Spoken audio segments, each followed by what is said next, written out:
पोराओ, आता काही दिवसात तुमचे पेपर संपन, मग तुमची शाळा पूर्ण होईल. मग तुम्ही सगळे आपापल्या ठिकाणी निघून जासान. पण जे मित्र तुमचे वर्गात बनले ते मित्र तुमच्या जिंदगीत कधीच बनणार नाही.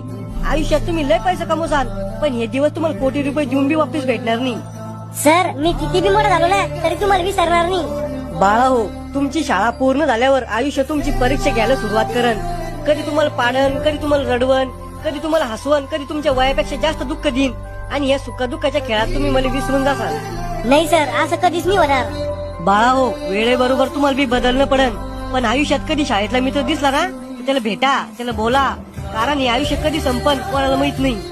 माझ्याकडून काही चुकला असन, मग एखादी गोष्ट कोणाला वाईट वाटली असन, तर मला गुरु समजून माफ करा. गुरुचं कर्तव्य राहतं आपल्या विद्यार्थ्याला शिकवायचं. या समाजात आई वडिलांनंतर गुरुच असा व्यक्ती आहे ज्याला वाटतं आपल्या विद्यार्थ्यांना आपल्यापेक्षा पण मोठं व्हावं. गुरु रस्त्यासारखा राहतो, स्वतः कुठे जात नाही, पण विद्यार्थ्याला त्याच्या ध्येयापर्यंत पोहोचवतो. माझ्याकडून काही चुकला असेल तर मला माफ करा. आणि तुमच्या येणाऱ्या भविष्यासाठी तुम्हाला हार्दिक शुभेच्छा.